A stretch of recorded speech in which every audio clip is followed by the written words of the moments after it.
Hello दोस्तों, कैसे हैं आप लोग। आशा करते हैं आप अपने घर पे अपने परिवार के साथ स्वस्थ और नियमों के पालन के साथ रह रहे होंगे। आज मैं एक स्टोरी से ये वाली वीडियो चालू कर रहा हूँ। एक बार छिपकलियों का एक झुंड कहीं पहाड़ पे चढ़ने के लिए जाता है। सैकड़ों माने छिपकलियाँ रहती हैं। उनमें से सभी छिपकलियाँ अपने चालू करती हैं चलना और बहुत ऊपर तक जाती हैं। पहाड़ बहुत ऊंचा रहता है, तो बहुत सारे के चढ़ने के बाद एक छिपकली नीचे रह जाती है और उसको लगता है कि मैं नहीं चढ़ पा रही हूँ तो दूसरे को क्यों चढ़ने दूँ। तो उसके मन में एक तरह का दिमाग में खुराफात सोचता है और वो सारे छिपकलियों को आवाज़ लगाती है, अरे भाई बहुत ऊंचा पहाड़ है, ऊपर देखो तो सही, नहीं जा पाओगे, बहुत मुश्किल है, मैं देखो नीचे आ गया। तो उसमें से थोड़ी बहुत छिपकलियाँ जैसे ऊपर देखती है उनको चक्कर आ जाता है और वो वापस नीचे गिर जाती है और वापस आ जाती है। फिर पर ऐसा नहीं होता है कि सबके सब आ जाती है, धीरे धीरे बाकी के अपने रास्ते पे जाते रहते हैं। तो बाकी के जो नीचे उतर जाते हैं उनके दिमाग में भी आता है कि हम नहीं जा पाए तो ये कैसे जाएगा। तो वो भी उसी तरीके से चालू हो जाते हैं कि भाई बहुत ऊंचा है, नीचे आ जाओ, नहीं तो बहुत ऊपर से नीचे गिरोगे, बेहतर है नीचे ही आ जाओ, मुश्किल है बहुत। तो उसमें से वापस कुछ एक को ऐसा लगता है और वो ऊपर जैसे ही देखते हो उनको चक्कर आता है और वो नीचे गिर जाती है। तो ऐसे करके कुछ 10-15 लास्ट में बचती हैं और उनमें से 10-15 में सब कोई चढ़ते रहते हैं और वो जो नीचे उतर जाते हैं उनके दिमाग में भी आता है कि हम नहीं चढ़ पाए तो बाकी क्यों चढ़े।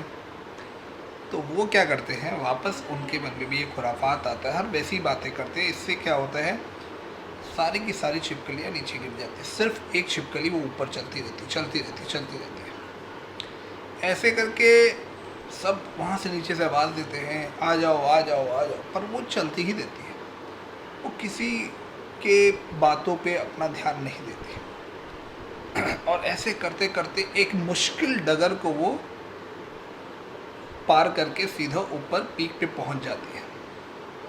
बाकी के लोग देखते रह जाते हैं, उसको डाइवर्ट करने की कोशिश करते हैं, उसको मिसगाइड करने की कोशिश करते हैं, पर वो नहीं होती है। मालूम है ऐसा क्यों होता है?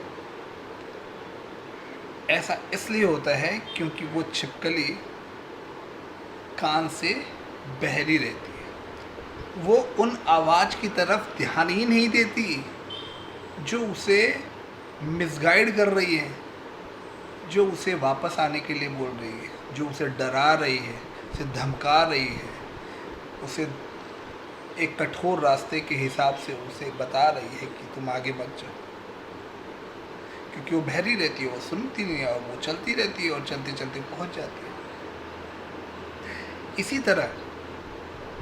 इसी तरह ये आपको बताना चाहता हूँ कि जितने भी नेगेटिव न्यूज़ है, जितनी भी नेगेटिव बातें हैं, जितनी ही बातें आप सुनेंगे कोरोना वायरस के बारे में कि भैया इतने लोग मर रहे हैं, न्यूज़ में तो ऐसे दिखाते हैं, एक पक्ष और एक विपक्ष की न्यूज़ आप सुनेंगे तो आपको लगेगा कि क्या हो गया है, कैसे होगा, बहुत प्रॉब्लम हो जाएगी और आपको मेंटल बीमार कर देंगे। आपकी आधी से ज़्यादा शक्ति यहीं ख़त्म हो जाएगी। इसलिए बेहतर है नेगेटिव न्यूज़ और जितने न्यूज़ चैनल के न्यूज़ हैं उनकी एक समरी लीजिए और अपने लाइफ में जहाँ हो उस पल को एंजॉय कीजिए और फ्यूचर के बारे में सोचिए कि आपको आगे जाके किस रास्ते पे जाना है और कहाँ पहुँचना है। आपको मैं ये गारंटी देता हूँ कि आपको अच्छे रिजल्ट्स मिलेंगे। और अगर आप इन सब बातों में फंसे रहेंगे तो आपकी रफ्तार कम होगी, आपके शरीर में बीमारी से लड़ने की प्रतिरोधक क्षमता कम होगी, आपकी इम्यूनिटी कमज़ोर होगी और आप खुद कमज़ोर होते रहेंगे। इसलिए बी पॉजिटिव और stay safe. Thank you very much.